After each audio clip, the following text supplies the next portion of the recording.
So just going to move on to reverb now. So whereas we spoke about inserts, and inserts being a process device unit plugin that you add into a sound that changes the physical characteristics. Now, reverb and delay are effects that we add that give a coating or a sparkle around our sound. So first of all,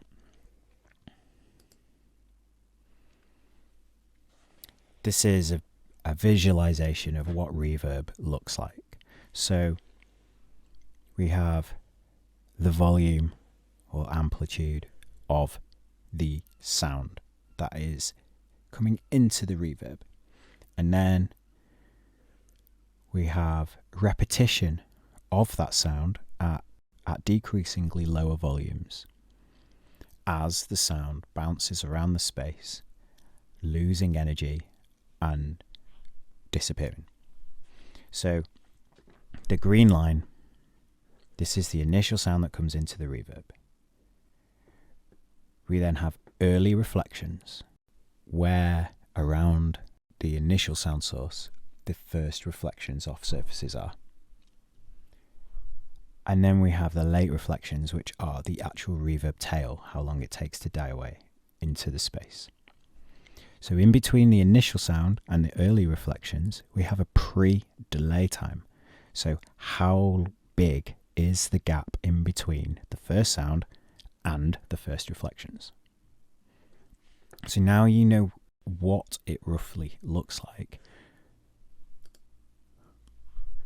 Let's add a reverb directly onto this sound. So it's a voice, so you can hear it dry. Oh, oh, oh, oh, oh.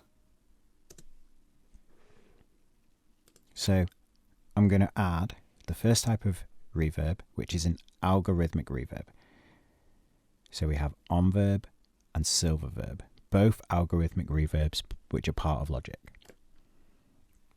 So an algorithm being a mathematical formula, and this type of reverb is being generated from an algorithm made up of all of the parameters and their values that are part of this reverb unit. So if I just play this, I've applied it directly to the sound. If I just play this reverb. Oh, oh, oh, oh, oh.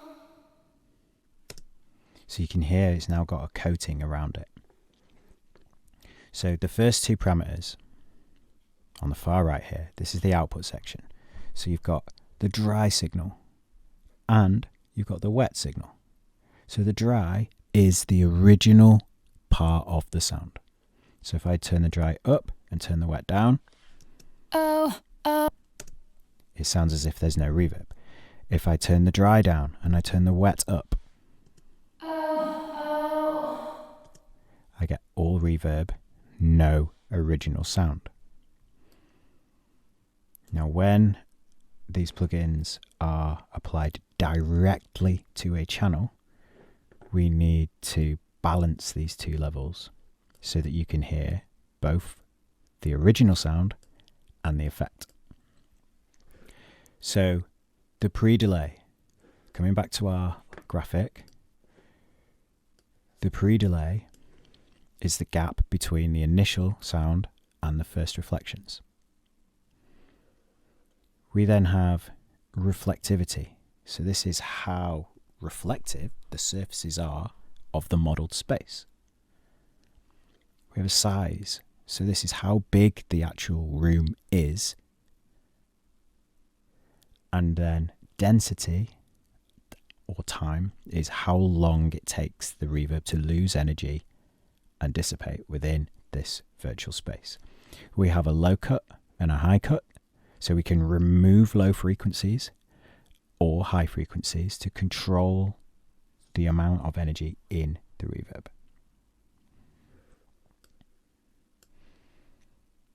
So that we can hear some of these changing.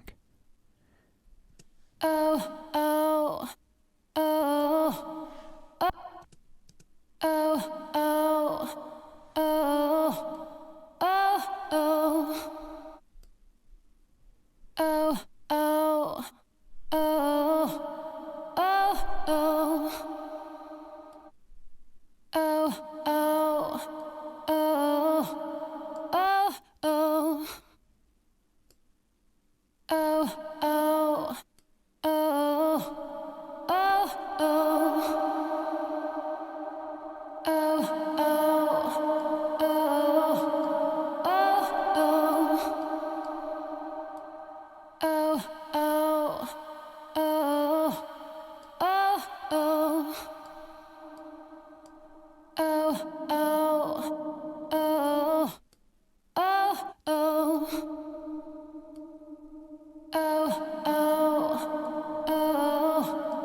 So that's our first type of reverb. I'm going to change now to a different type. So the second type of reverb that you'll come across is a convolution reverb. So a convolution reverb is a lot more detailed and complex than an algorithmic reverb. Many of the parameters are the same, but rather than this being a formula that works out the reverb and the ambience in the space, this is a snapshot of a space that we are now projecting our sounds into. So many of the controls are the same. We have our pre-delay, we have a size and a density and a decay, we have our dry and our wet. We also have familiar controls for shaping the reverb. So we have a damping EQ. So damping is typically taking away a lot of the energy that's within the sound. So for example, you may want to soften the top end of the reverb so it's not as bright and harsh.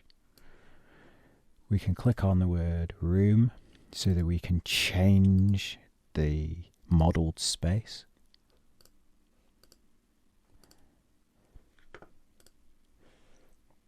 If we listen to this reverb now in comparison, this is a lot richer and more satisfying to listen to.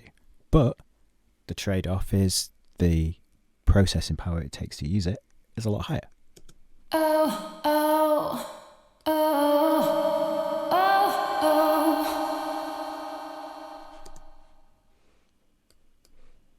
So let's go for a reflective hall.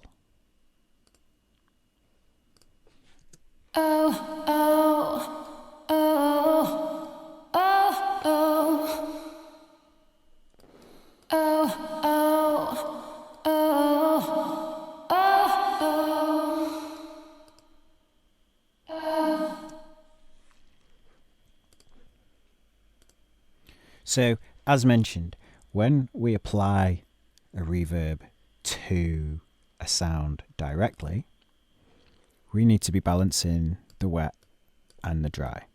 So I just want to draw your attention to something.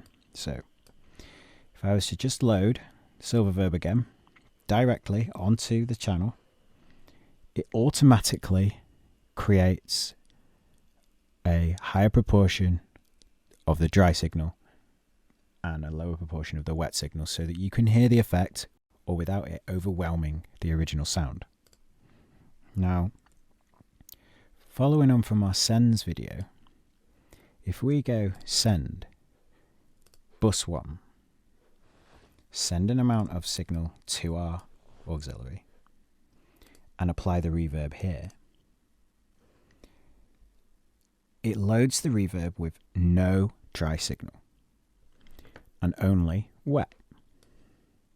The reason for this is our original channel is the dry signal, and our auxiliary that has been created with this link of bus 1 is now the wet channel.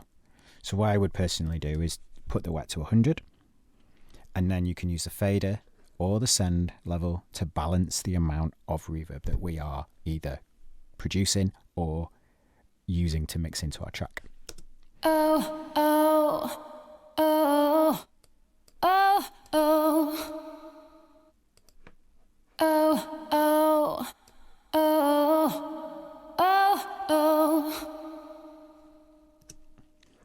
So I'll just bypass this and we'll use Chroma Reverb.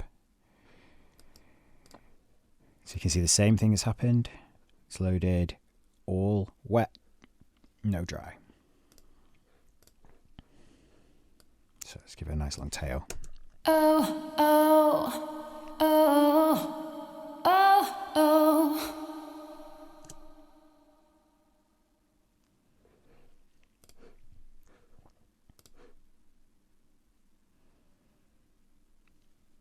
So remember from the sends and the routing video that we want to be aiming to share our reverb across multiple channels, because then this reduces the amount of CPU that we are using.